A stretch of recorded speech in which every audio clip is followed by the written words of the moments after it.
The emergency room fluorescent lights buzzed overhead, casting harsh white glare across the hospital corridor at 2:56 a.m. on a muggy July night in Philadelphia. Mia Harper's arm throbbed from the needle, a fresh cotton ball taped to the crook of her elbow, her blood now flowing through transparent tubes into the pale body of a man in the trauma bay, the only thing keeping a stranger alive. She clutched 6-year-old Noah against her hip, his small fingers digging into her shoulder. Two men in expensive black suits blocked the hallway ahead, their faces carved from stone. The taller one spoke into a phone in rapid Korean. Behind the curtain, the cardiac monitor beeped erratically, then steadied. Then beeped again. A doctor emerged, blood on his blue scrubs, and locked eyes with Mia. "You saved his life. He's stable now. But who are you to him?" Mia's throat tightened. She had no answer. She had walked into this hospital 3 hours ago with exactly $5 in her pocket, responding to an emergency call from the shelter about a critical blood shortage for a John Doe with rare OB-negative blood. The same type she carried. She had not hesitated. She never hesitated when someone needed help. But what she did not know was that the dying man behind that curtain was Alessandro Moreno, the most feared crime boss in Philadelphia, and the child she was protecting was his missing son. Before we continue, drop a like if this story hits you. Share it with someone who needs to hear it and subscribe so you don't miss what's coming tomorrow. Now, let us go back to the beginning. 28 days earlier. When Mia's world first shattered. The granite stone cost $3,000. Money she did not have. Money she would never have. Mia stood at the grave in Laurel Hill Cemetery, her black dress hanging loose on her frame, the hem frayed at the bottom. Rain fell in sheets. October rain that felt like punishment. Her husband Daniel lay beneath that stone, and somewhere above the clouds, God was laughing at her? She was 28 years old but looked 40. The mirror never lied. Thin face. Dark circles that makeup could not hide. Brown eyes that had forgotten how to smile. Her mother's gold locket hung around her neck, the metal worn smooth from 20 years of touching it. The only beautiful thing she owned. Inside was a photograph of her parents on their wedding day, both of them smiling like the world was not about to destroy them. The funeral director touched her elbow gently. "Mrs. Harper, we should go. The rain is getting worse." She nodded but did not move. The rain hammered down, soaking through her dress, cold against her skin. A single red rose lay on the casket. She had stolen it from the hospital chapel. She could not afford flowers. The creditors started calling at dawn on day 1 after the funeral. Mia's apartment was a studio on the 3rd floor of a crumbling building in North Philadelphia. One window. Kitchenette with a stove that worked only if you jiggled the knob. A mattress on the floor with sheets that had holes in them. The walls sweated in summer. In winter, the radiator clanked all night like a ghost trapped in the pipes. Her phone rang at 5:13 a.m. She did not recognize the number. "Is this Mia Harper?" A woman's voice. Cold. Professional. "Yes. This is Debt Recovery Services. You are in default on medical bills totaling $23,416. You have 30 days to remit payment in full or we will begin foreclosure proceedings on your property and garnish your wages." Mia sat up on the mattress. The phone trembled in her hand. I need to talk to someone. There's been a mistake. My husband's insurance. Insurance does not cover experimental treatments not approved by the FDA. You authorized those treatments. You are responsible. 30 days, Mrs. Harper. The line went dead. She did not cry. Her tears had dried up somewhere between Daniel's diagnosis and his death, somewhere in those long hospital nights when she sat holding his hand while poison dripped into his veins and the doctors kept saying just one more round, just one more treatment, we might still save him. The second call came at 6:41 a.m. from another number. And another at 7:23. And another at 8:04. By noon, Mia had received 17 calls. She worked at Gino's Italian restaurant on South Street, a place that had been there since 1982, still red leather booths and dim lighting and the smell of garlic and olive oil that clung to your clothes and hair. The owner, a man named Gino Russo who was 62 and whose own kids had abandoned him for Silicon Valley, let her work the night shift. No other restaurant would hire someone with the look she had, the exhausted look, the look of someone who was not okay and might never be okay again. That night, she served a table of 3 men in suits. Expensive suits. The kind that cost more than her monthly rent. One of them ordered a bottle of Barolo that cost $85. She watched him drink it like it was water. She had not eaten since yesterday. Her last meal was leftover pasta that another server, Derek, had scraped from a plate before it went back to the kitchen. At 11:22 p.m., she counted her tips in the bathroom. $12.50. She had worked a 9-hour shift.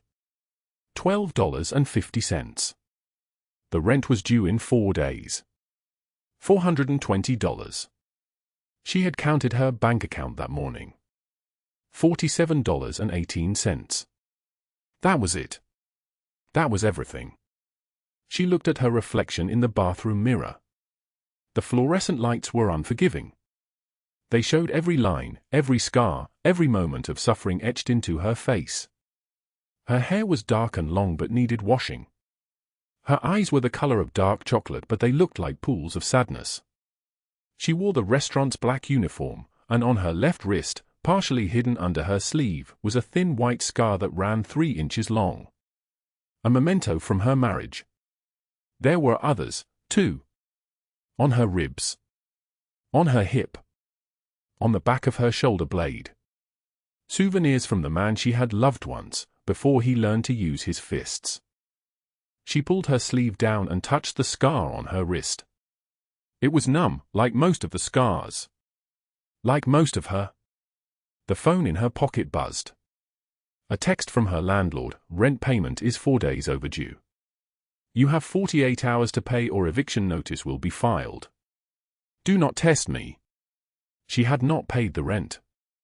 She had been hoping for something. A miracle. A lottery ticket. A sudden inheritance from a relative she did not have. Something to bridge the impossible gap between what she owed and what she possessed. $400 to survive. $47 in her account. A gold locket and a broken heart and the memory of a husband's laugh that she was already forgetting. She folded up the apron. Derek was smoking a cigarette by the back door, the smoke drifting into the kitchen. You good, Mia? Fine, she said. I'm fine. She was not fine. But everyone was not fine. Everyone was drowning. Some people just got better at hiding it. The walk home took 40 minutes. She did not have money for a bus. The July night was thick with humidity, the air pressing down on her like a physical weight. Streets were empty. Streetlights flickered. Broken glass reflected like scattered diamonds on the sidewalk.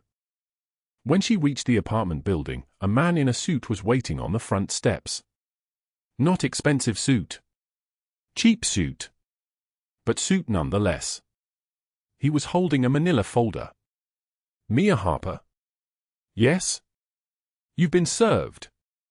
He thrust papers at her.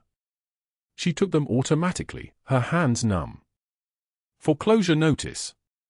You have 7 days to pay $85,000 or vacate the premises. You should probably get a lawyer. He walked away, his footsteps echoing off the concrete. She stood on the front steps of her building, the papers trembling in her hands. $85,000. She made roughly $9 an hour. 40 hours a week when she could get them. That was $360 a week. Before taxes.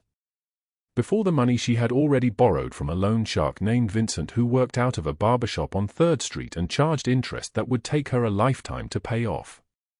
$85,000 might as well be 85 million. She climbed the stairs to her apartment. The steps groaned under her weight. The hallway smelled like boiled cabbage and something else, something sharp and chemical that made her throat tight. Inside, she sat on her mattress and read the foreclosure notice word for word. Legal language that essentially translated to, "You have failed. You have nothing. You will lose even the little you have." She placed the notice on the mattress beside her.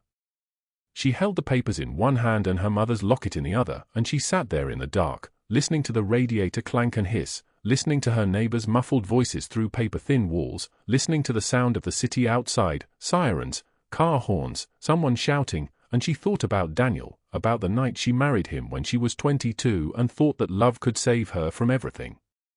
Love did not save her. Nothing saved her. At 3:17 a.m., her phone rang. Unknown number. She almost did not answer. But her hand moved on its own, desperate and automatic, hoping that maybe this was someone calling with good news, though she could not imagine what good news might exist in a world like this. Hello?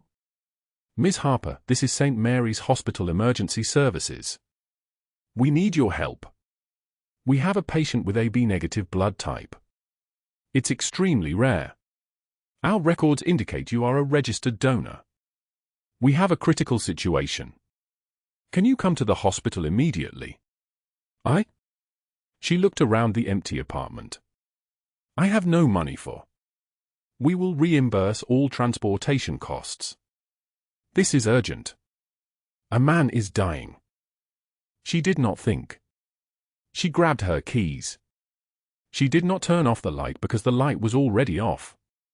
She ran down the stairs and into the July heat, into the humid darkness, toward a hospital where a stranger was dying, because maybe, just maybe, if she saved someone else's life, someone would save hers. And in that moment, running toward the hospital with her mother's locket bouncing against her collarbone and the foreclosure notice sitting on her mattress in the dark apartment behind her, she set into motion a chain of events that would either destroy her completely or transform her into someone entirely new. 28 days earlier, the November rain fell like a curse that could not be erased. The cemetery stretched grey and endless, rows of granite stones standing like soldiers in formation, and Mia Harper stood at one of them, her borrowed black dress hanging loose on her frame because she had sold her own funeral clothes to help pay for the casket. The dress belonged to her supervisor's sister. It smelled like someone else's perfume. The granite read, Daniel Harper, 1989 to 2024. Beloved husband. Beloved. The word felt like a lie. The funeral director, a thin man with watery eyes and a voice like gravel, handed her an invoice on heavy cream-colored paper. $8,000 still owed. She stared at the numbers. Numbers were just numbers. They meant nothing until you tried to pay them.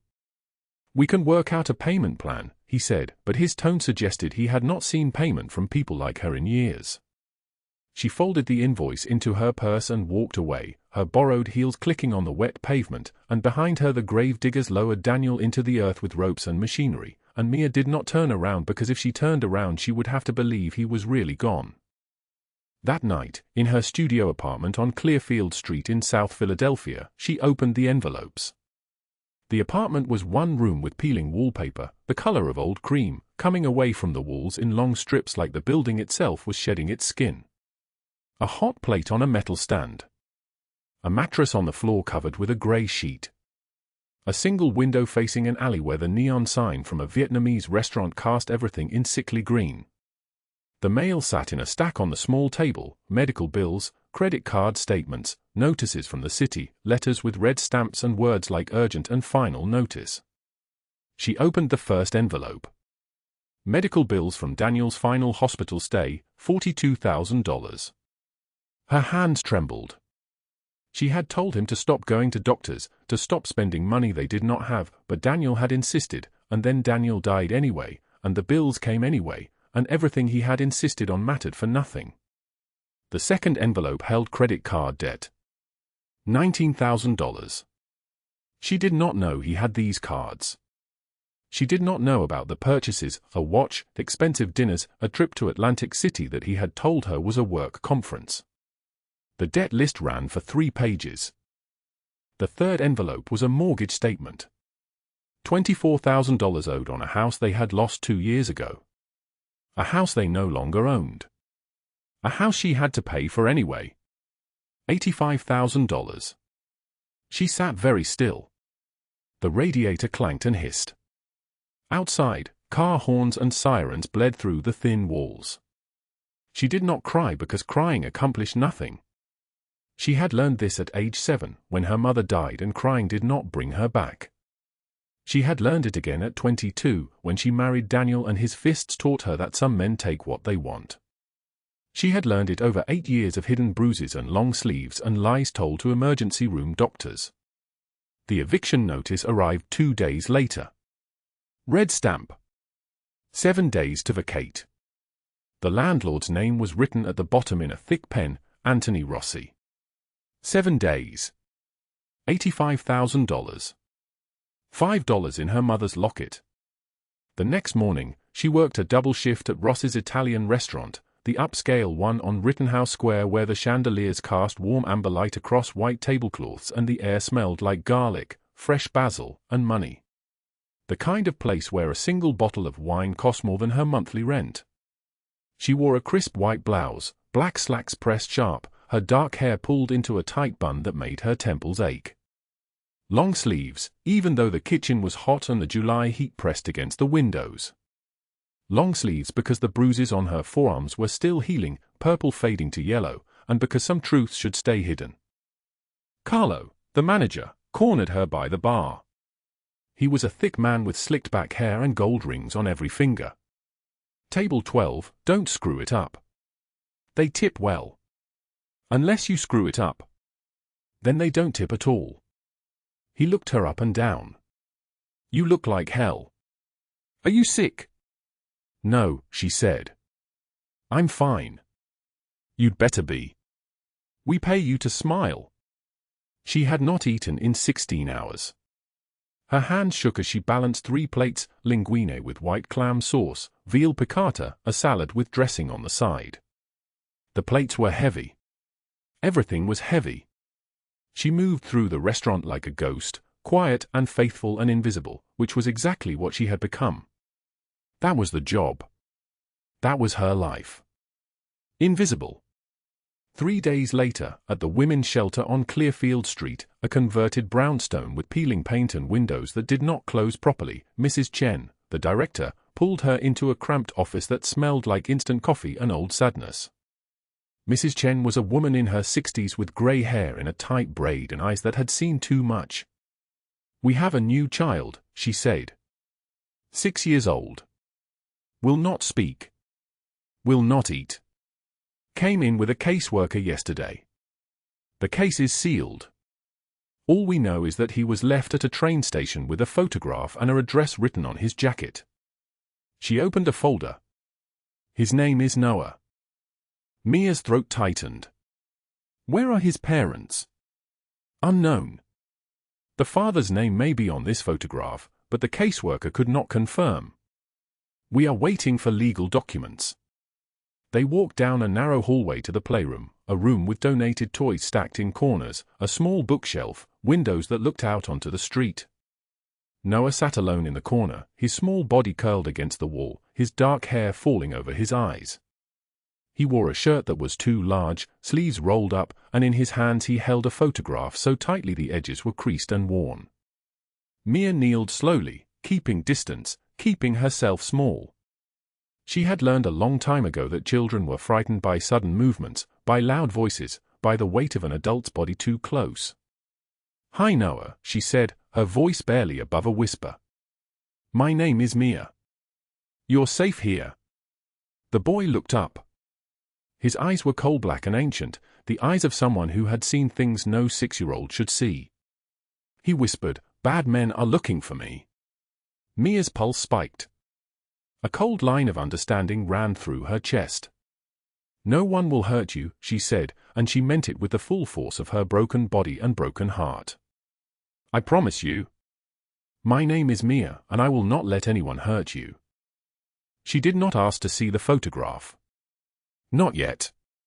She simply sat with him as the afternoon light shifted through the windows, as thunder began to rumble outside like something enormous waking, as the first drops of rain started to fall, pattering against the glass like tiny fists. The boy did not move. She did not move. They sat together in the gathering grey light, two people who had no reason to trust anything or anyone, and in that small moment, something shifted in both of them, a recognition, perhaps, or the first fragile thread of hope. But what neither of them knew was that the photograph trembling in Noah's small hand showed a man named Alessandro Moreno, the most feared crime boss in Philadelphia, holding his infant son in the pale morning light of a penthouse overlooking the city.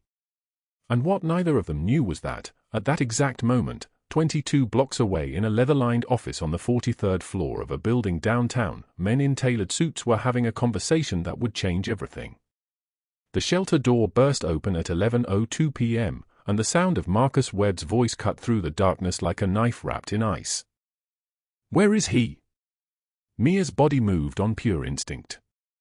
She grabbed Noah, pulled him behind her, positioned herself between the boy and the doorway with her arms spread wide. Her legs were shaking, but her spine was steel. Marcus Webb entered in a cloud of expensive cologne and rage. Mid-30s, styled blonde hair, a leather jacket that probably cost more than Mia's entire monthly rent. Two thick-necked men flanked him, their eyes empty and cruel. Marcus's gaze landed on Noah and his smile widened into something predatory. "There you are, you little brat," Marcus said, stepping deeper into the shelter. "Your daddy's been looking everywhere for you." Mia's voice came out steady, barely above a whisper but carrying absolute conviction. "Get out. This is a shelter. You can't. Do you know who I am?" Marcus laughed, a sound like breaking glass. "I'm Marcus Webb. Alessandro Moreno is my uncle. And that child belongs to him. He belongs to no one. He's a child." Marcus took another step closer. Mia could smell the whiskey on his breath, could see the entitlement burning in his eyes like a fire that had never been extinguished. "Move aside, sweetheart. This doesn't concern you." "I'm not moving." The silence that followed was absolute. Even the rain seemed to pause. Marcus's face darkened, blood rising into his neck and cheeks. He reached past Mia to grab Noah.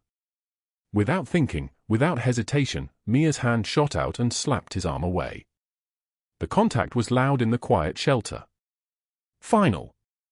A line drawn that could not be undrawn. Marcus's expression transformed. Rage consumed every other emotion. He grabbed Mia's wrist, twisting it hard, and she felt the sharp spike of pain shoot up her arm. She gasped but did not let go of Noah.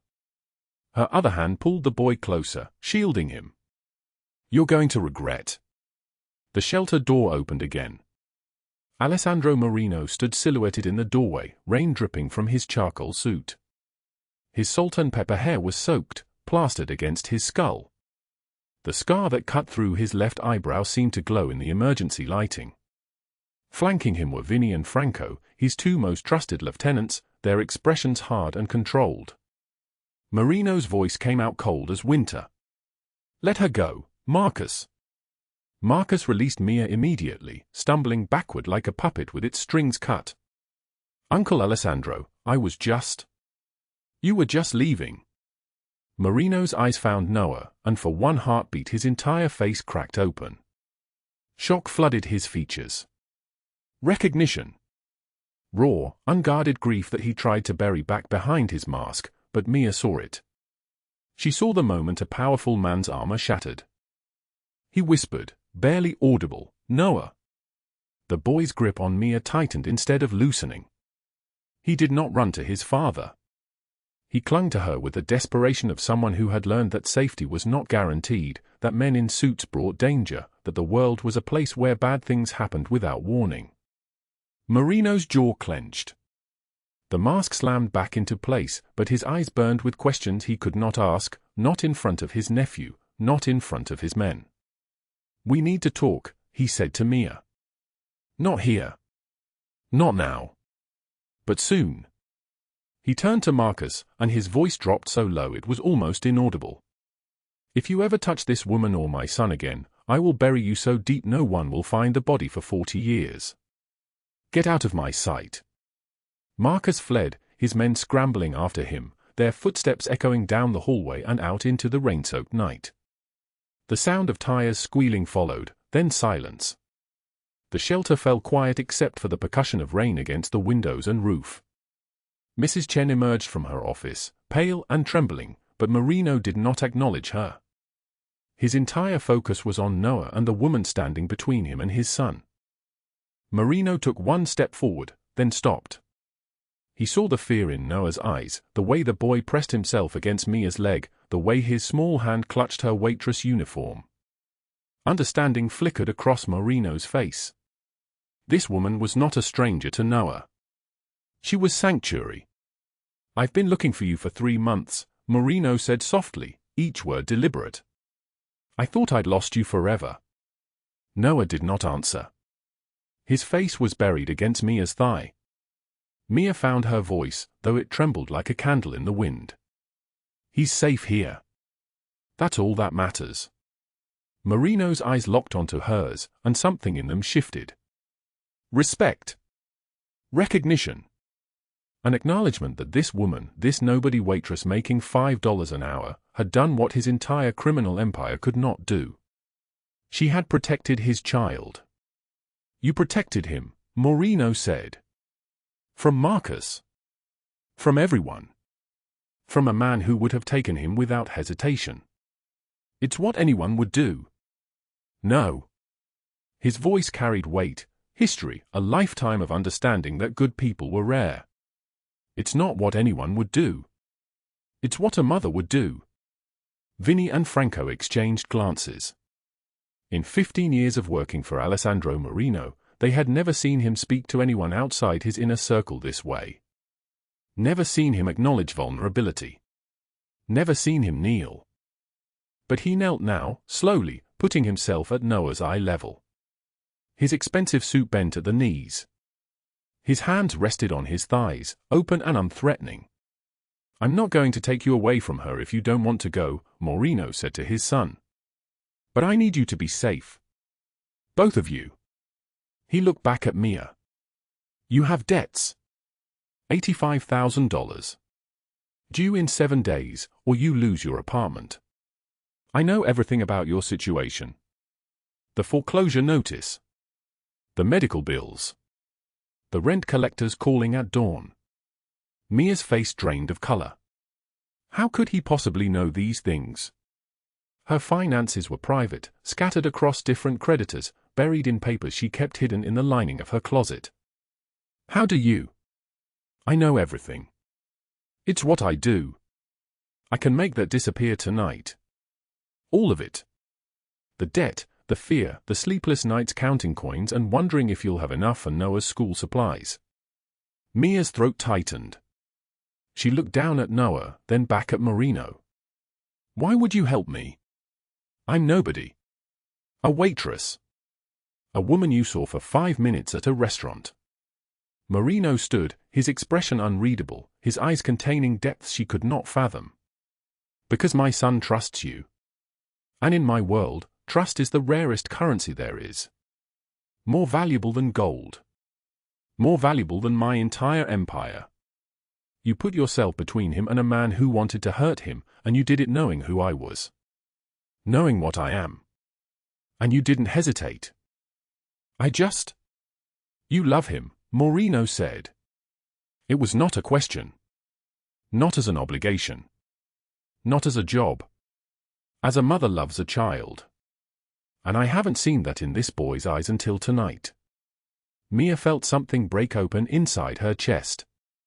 Tears spilled onto her cheeks before she could stop them, tears she thought had dried up somewhere on a Greyhound bus heading toward a shelter 3 months ago. "He needs more than I can give him," she whispered. "I work 70 hours a week and I'm still drowning. I can't feed him properly. I can't send him to a real school. I can't." "You're not alone anymore," Moreno said. "Neither is he." He pulled out his phone, dialed, spoke in rapid Italian to someone on the other end. Within minutes, paperwork was being arranged. The debt would be transferred, absorbed, dissolved into nothing. A new apartment would be secured in a safe neighborhood. Medical care. Education.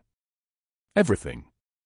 But what Mia did not know, as she held Noah close and tried to breathe through her tears, was that in a penthouse on the 18th floor of a building across the city, a woman named Cordelia Blackwood was watching surveillance footage from the shelter's exterior cameras on 3 separate screens. She watched as Alessandro Moreno knelt before a waitress. She watched as he offered his resources, his protection, his name. She watched as her nephew fled in humiliation. Cordelia's perfectly manicured nails tapped against a crystal wine glass, making a soft sound like a tiny bell. Around her, her penthouse was all chrome and glass and ruthless minimalism. She was 52 years old but looked 40, her face maintained by doctors who charged $50,000 per procedure. Her smile, when it came, was pure calculation. So, she whispered to herself, her voice like honey poured over broken glass. The great Alessandro Moreno has a weakness after all. How delicious. She made a phone call. Her voice, when she spoke, was pleasant and cultured and utterly without mercy. She was a woman who could destroy people the way other women deleted emails. She had toppled politicians. She had ruined business competitors. She had crushed rivals into dust and forgotten them by morning. A woman who protected a child that did not belong to her was not going to be difficult. That same night, Alessandro Moreno returned to his penthouse on the 41st floor. The elevator opened directly into his private residence. Floor-to-ceiling windows overlooked Philadelphia, the city lights spreading out beneath him like a kingdom he had conquered and owned. He walked past the sealed nursery door. He had not opened that door in 12 years. Not since the day his wife lost their daughter to a stillbirth. Not since they buried Isabella, a baby girl he never got to hold, never got to know, never got to protect from all the darkness in the world. The door was white. Painted in soft cream when they found out the baby was female. Decorated with tiny silver stars that caught the light. Tonight, Alessandro Moreno placed his hand against the wood. And for the first time since Isabella was stillborn, he allowed himself to remember the name he had sworn never to say aloud again. Isabella, he whispered. The city lights glowed beneath him, indifferent and eternal, as rain continued to fall on Philadelphia, washing the streets clean of blood and secrets, preparing the sky for tomorrow, for transformation, for the collision of 2 worlds that could never coexist but somehow had.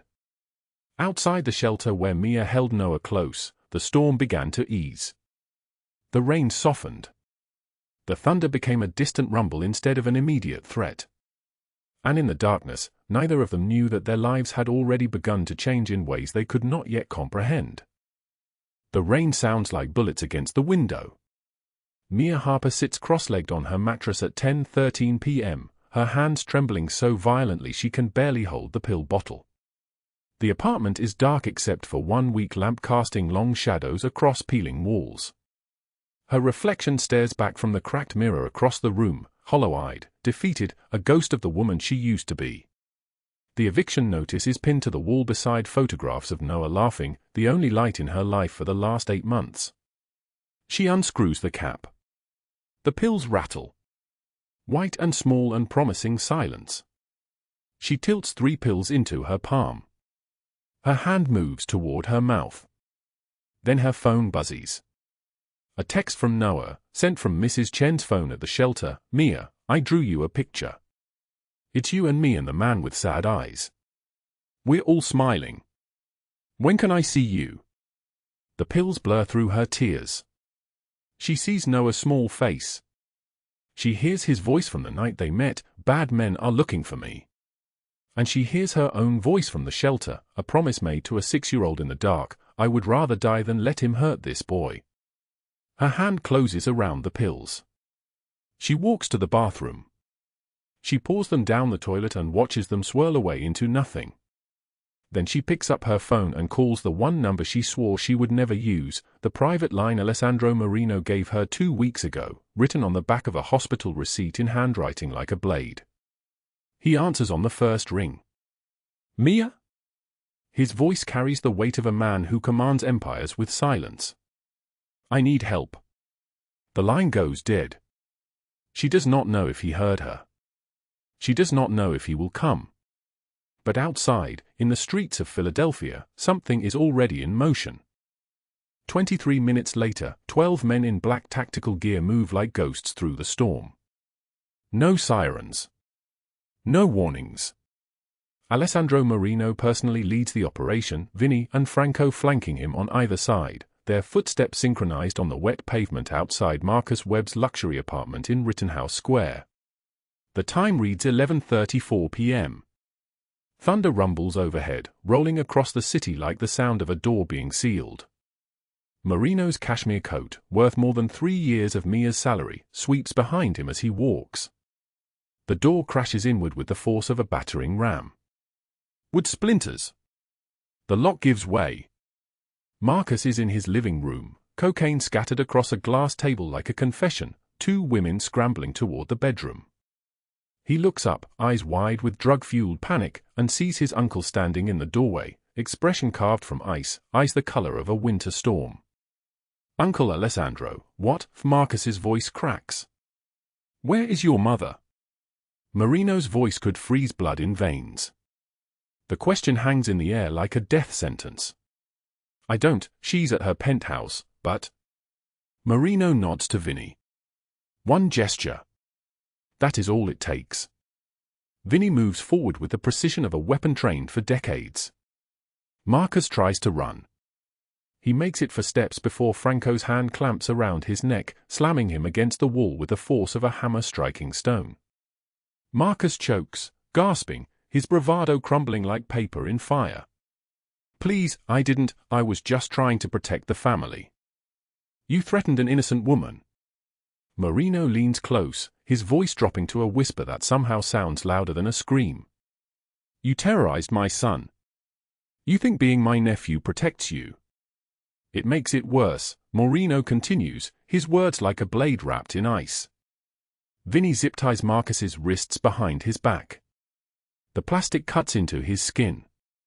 Marcus is sobbing now, trembling like a cornered animal, his expensive cologne mixing with the smell of sweat and fear. Please, uncle, please, I'll leave, I'll disappear, just don't. Too late. Moreno steps back, his men already moving through the apartment, photographing everything, collecting evidence. Take him to the warehouse. I want every transaction he has made in the last 5 years. Every bribe. Every theft. Every abuse of my name. They carry Marcus out into the storm. His screams are swallowed by thunder. At that same hour, in a penthouse on the 42nd floor, Cordelia Blackwood is sipping a 1947 Chateau d'Yquem, watching the final edit of her documentary on her personal projection screen. The footage shows Mia Harper's medical records, photographs of bruises from years of abuse, police reports she never filed, details so intimate and devastating they could destroy a person completely. Cordelia smiles. Her face, sculpted by surgeons into something that looks 45 instead of 60, glows with satisfaction. She takes another sip. The wine tastes like victory.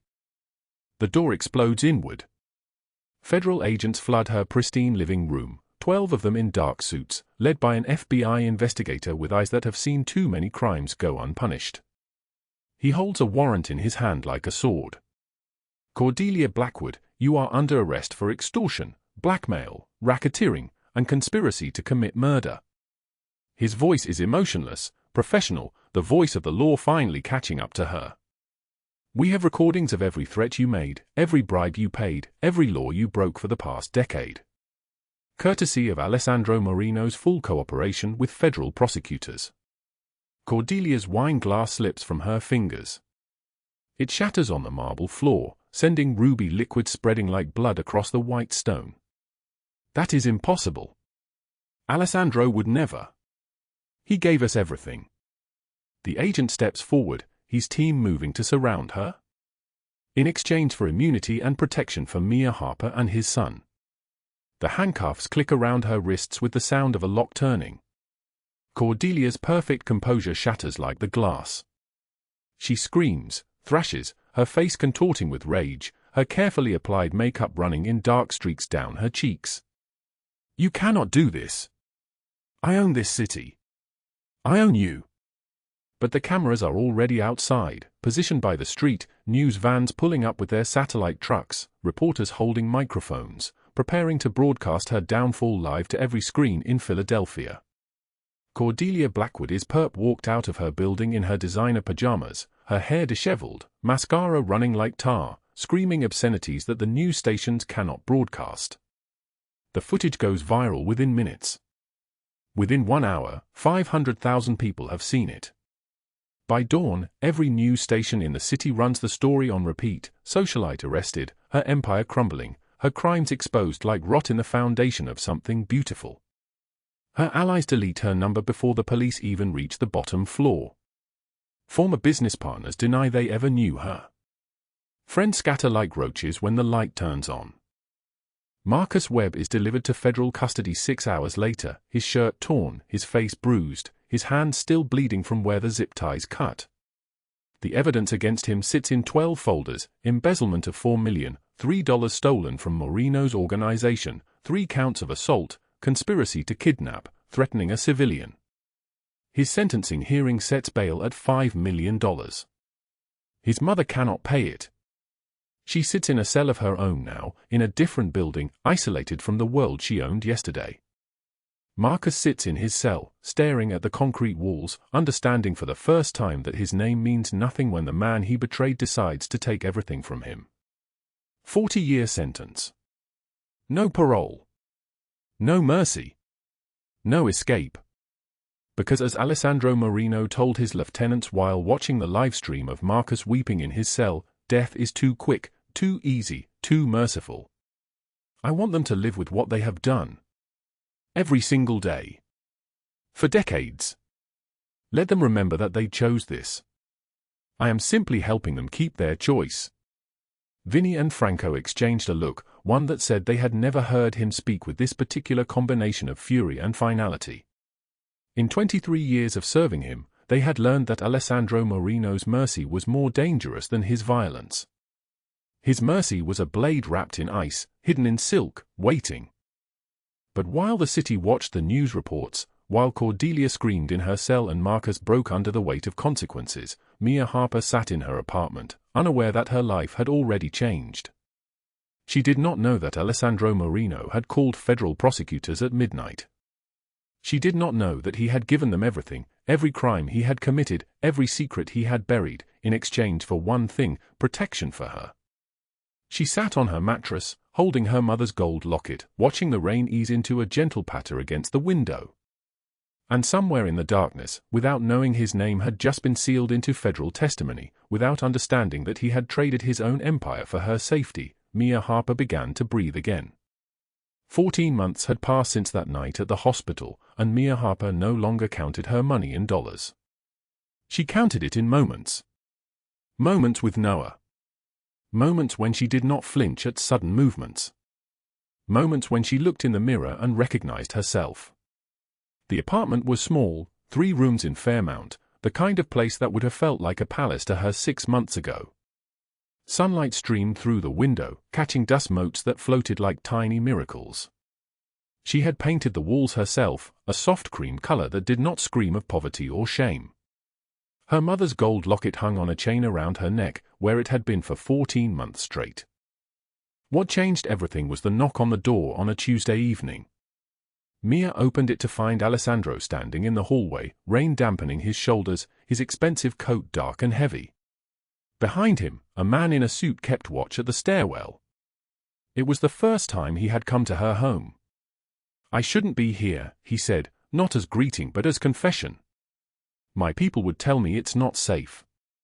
"For you? Are you here to hurt me?" Mia asked quietly. "No."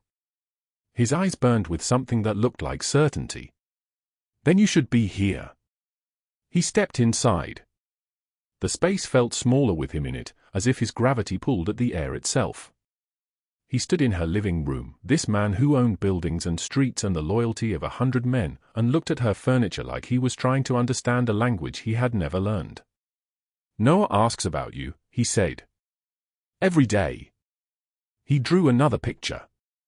"This one is of you reading to him." He titled it "My Guardian Angel." Alessandro paused. He doesn't know I'm the reason you keep disappearing. I come when I can. Work has been. I know. Rosa told me you've been taking extra shifts. That you're trying to save money for college. His jaw tightened. You don't have to do that anymore. I'm not going to let you pay for my life, Alessandro. Not for your life. For your future. He reached into his coat and withdrew an envelope. A scholarship. Full ride. University of Pennsylvania. For years. Books, housing, everything. Mia did not take it. Why? Because you're the only person in 14 months who has never asked me for anything. Not protection. Not money. Not a name to throw around. His voice dropped. And because no one needs you in his life. Stable, building something of your own, not working yourself to death serving tables. I like serving tables. It's honest work. It is. But it's not what you deserve.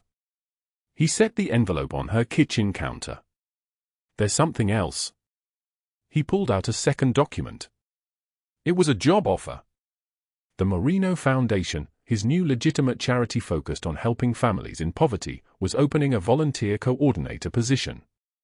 The salary was $45,000 a year. Benefits included 2 weeks vacation. You'd be managing people just like you. Teaching them that they're not invisible. That their lives matter. He looked at her. You already volunteer at the shelter. You're already doing this work. I'm simply asking you to let me pay you for it. Mia's throat tightened. She thought of all the nights she had worked doubles for tips that barely covered groceries. She thought of the foreclosure notice that had nearly destroyed her.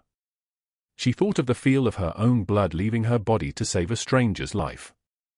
If I take this job, she said slowly, it's because I've earned it. Not because. You have earned it, he cut her off. I've watched you for 14 months. I've seen you rebuild yourself. Every class you take. Every time you stand taller. Every time you help another person when you have barely enough for yourself. He moved closer, careful to leave space between them. You've earned 10 scholarships. 100 jobs. You've earned far more than I could ever give you. Rain drummed against the window. The sound filled the space between them, the rhythm of something washing clean. Noah's in school now, Alessandro continued. Private school. The best teachers. He reads. He talks about his feelings. He laughs without fear. Alessandro's voice grew rough. I don't know how to be his father, Mia. But he's learning because he has you. You're teaching him that men can be safe. That the world isn't just danger and noise. You're his father, she said. You're learning too. So you'll take the job? Mia looked at the envelope on her counter. $45,000 a year. Enough to breathe. Enough to build. Enough to stop being afraid. Yes, she whispered. Yes, I'll take it. Something in Alessandro's shoulders released, as if he had been holding his breath for months. Thank you. For what? For letting me be part of this. Part of your life. He moved toward the door. I should go. If my enemies know I have a pattern, if they know you matter to me. Are they looking for you? Fear spiked through her chest. Always. But not right now. Right now they're in federal prison, and they'll stay there for a very long time. He paused at the threshold. I've made it very clear that you're protected. That harming you would be worse than death. What did you do? What needed to be done? His expression was stone. Cordelia sits in a cell in Lompoc, watching her empire burn through prison visits. Marcus, he's in solitary, contemplating 40 years without parole. Federal charges. Organized crime. Kidnapping. All of it tied to evidence I provided. You testified against your own. I testified against people who tried to destroy you. His eyes met hers. I burned my empire for you, Mia. Not willingly, but consciously. Every crime I admitted to, every business I surrendered, every deal I dismantled, it was the price of keeping you safe. And I'd pay it again. She had no words. Her chest felt like it was breaking open, all the walls she had built cracking apart. Alessandro reached out slowly, asking permission with his eyes before he touched her. His hand found her cheek, calloused and warm, and his thumb traced her jawline with gentleness that made her shake. I know you're not ready, he said. I know you're still healing. I know you don't trust easily, and you shouldn't trust me. I've built my life on violence and fear. His voice dropped to barely a whisper. But when you are ready, if you're ever ready, I'll be here. Not as the man who owns this city. Just as the man who watched you save a stranger's life and realized that some people are worth everything. He released her and stepped into the hallway. Alessandro, she called, her voice shattered. He turned. Thank you, she said. For seeing me. For protecting Noah.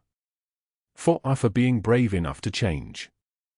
He nodded, and then he was gone, the sound of his footsteps fading down the stairwell, the distant ding of the elevator doors closing. Mia stood in her apartment, holding the envelope and the job offer, and allowed herself to cry. Not tears of despair. Tears of something else entirely. 6 months later, Mia stood in a park with Noah on one side and Alessandro on the other. The child held a kite string, screaming with pure joy as the diamond shape danced against a cloudless August sky. She had taken the scholarship. She had taken the job. She had started rebuilding, brick by brick, the life she thought was impossible. And Alessandro had learned to read bedtime stories in a voice that did not sound like commands.